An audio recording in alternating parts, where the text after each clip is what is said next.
Okay, so we just completed turn number 17. And for you that are following this, if you wanted the war to continue, good news for you.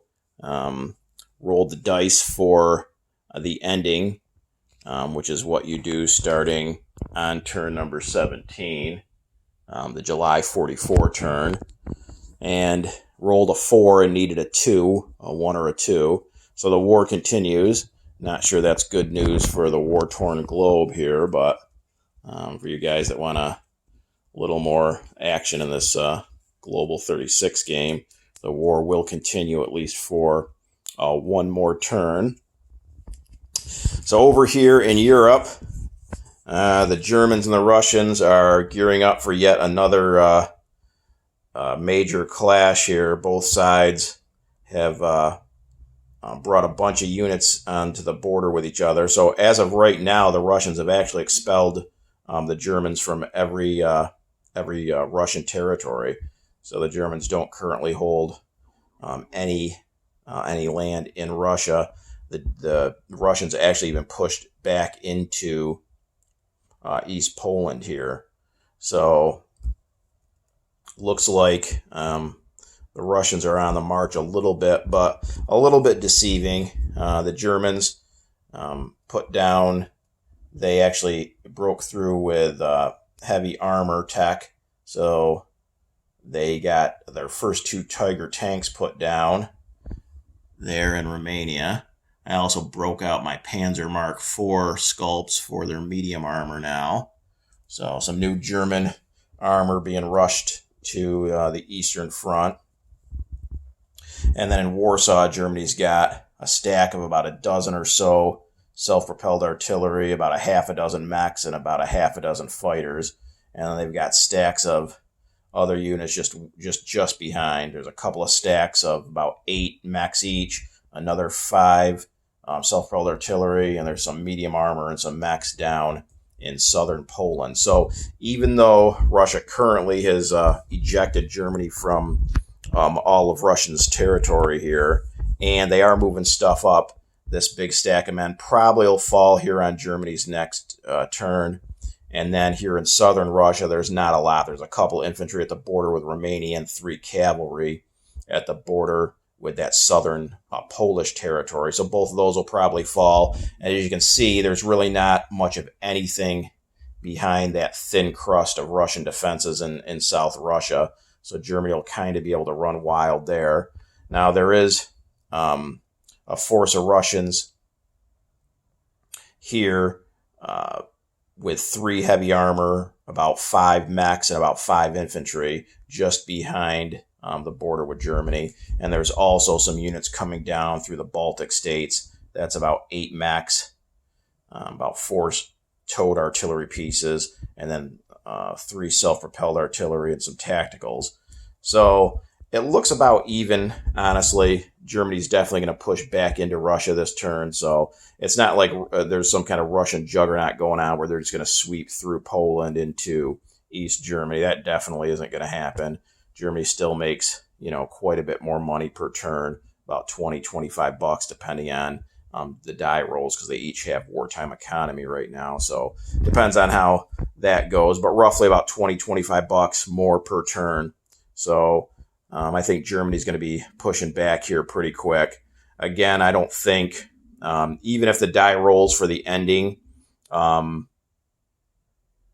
don't actually end the war and the war goes on for several turns to come, I just don't see either side being able to attain a complete victory over the other. The Germans also moved that big stack of men in Paris. So now Paris has got about 12, 15 men. Not that the Allies are even close to landing back in Western Europe. I mean, Germany really has nothing to fear whatsoever in Western Europe, or even in Southeastern Europe now. We'll take a look and see what happened in the Mediterranean. So Germany really can concentrate completely on the Russians, although Grand Admiral Dönitz has got the Fuhrer's ear right now and is trying to convince him to actually put money into building up another fleet here with some transports. Because as you can see, London is pretty defenseless. They've got 4 infantry and 3 fighters, and that's it.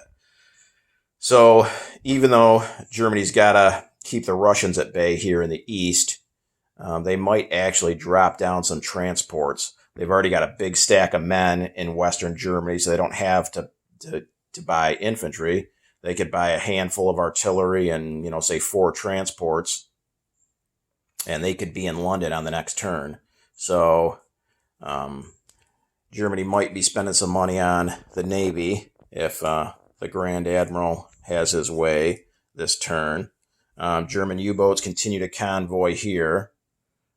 So that took, I can't remember exactly, I think they got the maximum $11 off of the British that turn. So England is definitely in a bad place in this game. Their income's getting ravaged, and they didn't have a lot to begin with. In the Med, the Germans did that combined air and naval engagement that I was telling you about last turn they were thinking about doing. So they came into Sea Zone 80. They pulled all the subs they had convoying here in Sea Zone 79, and they brought a bunch of planes down from Romania, and they completely wiped out that British fleet that was in Sea Zone 80. So there is now not a single Allied ship in the Mediterranean. The Germans lost a handful of U-boats doing it, I think altogether about 5 or so, maybe 6. But they didn't lose any planes. They completely wiped out that British fleet. So that was about it for the Germans. As far as in Africa and the Mediterranean, we already talked about the battle that the Germans took out the British fleet in 80. The British moved up a little bit, so they're right at the door to Cairo here. They'll be able to take Cairo with this medium armor this next turn, so that's good news. The Italians actually were thinking about buying some ships so they can start transporting their 2 big stacks of infantry in northern Italy over, especially now that the Allies don't have any ships in the Med. But the problem with that would have been the British still have a huge Air Force presence. These fighters over here left Tripolitania, flew back to Gibraltar, so that's about 6 fighters. And then down here, just outside of Cairo, the British have a couple more fighters, a medium bomber, a strat bomber, and about 8 tacticals. So that Air Force would have been more than enough to take out the few Italian ships they would have been able to place, and that would have just destroyed the transports right away. So Italy came up with something different to do besides the Navy. They went ahead and actually purchased 2 airborne infantry and 2 air transports. So on this next turn here, they'll be able to drop those 2 paratroopers somewhere in North Africa. The other thing Italy did is the U.S. was down to just 2 tanks. They had 2 medium tanks here in Cyrenaica, and that was all the ground units they had left. And the Italians sent their 2 remaining tactical bombers over. They wanted, even though it was, they didn't want to lose a valuable TAC bomber, they thought that taking out those 2 U.S. tanks so that those tanks couldn't just roll through and take some of these vacant Italian territories. Not to mention that once Italy lands with those couple of paratroopers, they're not exactly strong units. They didn't want to have a couple of U.S. tanks floating around ready to take them out. So the 2 TAC bombers came over, and they did kill off both U.S. medium armor without losing anything in return. So then they flew back to northern Italy. So a good turn altogether for the Italians. As far as the U.S., they spent, I believe, their entire income here in the Atlantic on the East Coast here. So they bought 6 fighters, 5 in New York, 1 in New England. They bought an infantry, a medium armor, and 2 transports.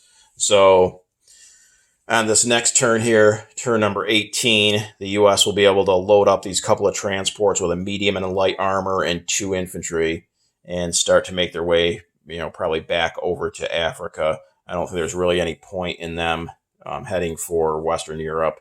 There's no way that's even remotely enough to touch the Germans. They could try to land them in London if they see that the Germans put down a bunch of ships this turn. So we'll just have to wait and see how they react to what Germany does. And then the fighters are because I'm a little confused on the whole convoy rating a little bit. So if you guys have any clarity on that, that'd be appreciated. So the way it sounds, it says that subs can only be attacked if they're being convoy hunted from maritime air patrol or when they attack themselves. It basically says right in the rule book, in essence, these are the only three ways that subs can be killed. So I'm not sure what the difference is between them being maritime air patrol attacked or convoy raiding. But, and then it says aircraft on maritime air patrol pair up one-on-one with a destroyer.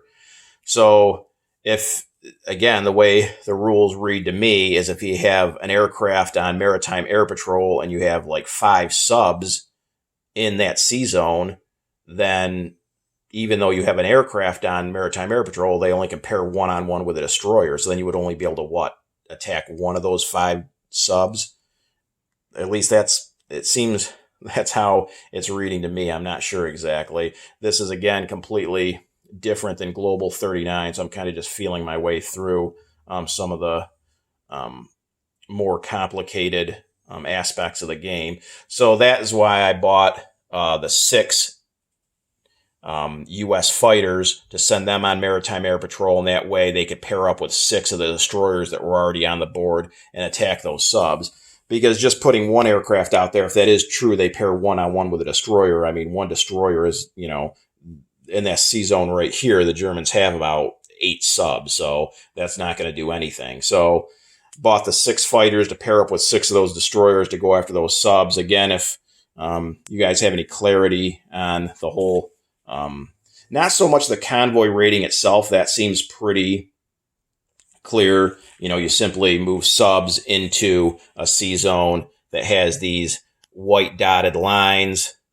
There is a roundel on the line signifying what country is getting supplies along that route. And then the number next to the roundel is the maximum number that country can lose for convoy rating. So that's, and then, the roles for each sub, the defending role of the country that you're trying to take the money away from. That's all pretty basic, but just the whole, as far as hunting the subs that are doing the convoy raiding, if you guys have any clarity on that, that would be appreciated. Over in the Pacific, the Japanese have been expelled almost entirely up here from their original Japanese territories. They're down to just one single territory up in the mountains here bordering the Soviet Union. But they've made up for it by taking almost all of Southeast Asia. So kind of a wash for Japan in that sense. They brought a bunch of destroyers back to the home waters of Japan. They have to start building a fleet back up after that massive naval engagement in Hawaii last turn. They also started putting down some more naval units. They put down 4 light cruisers and 3 light carriers. Again, they took a few territories in Southeast Asia. They took Kwangtung back from the Communist Chinese. They took Siam back from the Far East Command, and they finished off the last of the Free French territories that were left in Southeast Asia. So Japan's not in bad shape, honestly. There's really no danger of them losing these territories. They've got actually pretty significant ground units in Southeast Asia, and Far East Command is kind of just retreating back to Calcutta, and the Communist Chinese are still trying to make their way down a little bit. Plus, Japan sent 3 transports back to Japanese home waters and put down 5 infantry, and they already had 1 in this territory. So now those 6 infantry will be able to be transported up and dropped off on the Chinese mainland somewhere on this next turn as well. So not too bad a shape for Japan. Things could be better, but not horrible. As far as the Far East Command, they took advantage of having the second factory. They put 2 fighters on the board this turn. But again, they have to be worried about these Japanese transports and all these ground units that could possibly make a run at Calcutta. So they're kind of on the defensive. Anzac finally spent some money. They bought a second transport and a destroyer. So now that the Japanese have basically pulled away from not only Australia, but some of the surrounding islands here, probably going to look at Anzac busting out here this next turn and trying to start taking some of these vacant islands back from the Japanese. As far as the U.S., with it getting later in the war and the fact that Japan really doesn't have the naval assets on the board, the U.S. decided not even to bother to try to repair these battleships. They spent money again all on in the Atlantic. And even these 8 or 9 battleships damaged are still pretty formidable. So they brought everything out to Hawaii, along with the battleships, 4 destroyers and 3 fleet carriers. Plus, they brought out their 2 transports with their 4 infantry. So now they, as well, can start taking back some of these islands on the outer edge of the Japanese Empire here. So, and then finally, for the Communist Chinese, again, they took 3 more territories off of the Japanese. They bought a second miner factory. They put down a fighter, since they now have access to the units that the Soviet Union can build. They did lose Kwangtung, and they don't have a lot here in southern China. So at least temporarily, you might see, until they can start moving some units down from northern China, you might start seeing them losing a couple territories here per turn in southern and central China. We'll have to see. As far as income goes, and we'll also take a look, I added up the victory conditions just in case the war was to have ended this past turn. So for income, Germany, actually, that's the lowest 54 Germany's been at in a while, just because they've been expelled from the Soviet Union entirely. But again, Germany will be able to take a few of those territories back this turn. Japan's been holding steady here in the low to mid 30s. But the good thing with Japan is they have a bunch of bonus money. Not only do they roll for their wartime economy 2 6-sided die and get that money there, but they have like about $11 worth of territory bonuses they get right now. So they're still, depending on how well they do with their wartime economy roll, they're still, $50, $55 a turn. Italy down to $12. They did get the bonus back for having no Allied ships in the Med now, thanks to the Germans. So they're up to really 16 with bonuses, plus the wartime economy, which they actually had a horrible roll this time. They rolled 2 1s, so they only collected 18. And then the tech chart, as you can see, obviously as the war goes on, you're getting more and more tech completed here. So a lot of technological advancements from the Axis. Same thing with the Allies. They've got like a ton of breakthroughs so far. As far as economy, the U.S. holding steady at 64, plus a $12 bonus for having all of their territories in the United States. The Russians actually are doing really well. They're up to 50, and they also get the wartime wartime economy roll. But the rest of the Allies not doing so hot. Britain's at 22. Communist China's up to 18, so that's good. But then Far East Command and Anzac are lagging behind here, under 10. And then on this board here, ignore all this stuff. That's for Global 39 purposes. So this is what we need to look at here. The Axis right now are at 13 victory conditions. The Allies in last place at 6, and the Comintern has 8. So if the war was to end, I don't really see this next turn the victory objectives changing all that much. No one's really in position to take too much away from any of their opponents. So I would say for at least the next couple of turns, if things were to end within the next couple of turns, I think the Axis would be able to take this game. But we'll see what happens here on turn 18, January 45.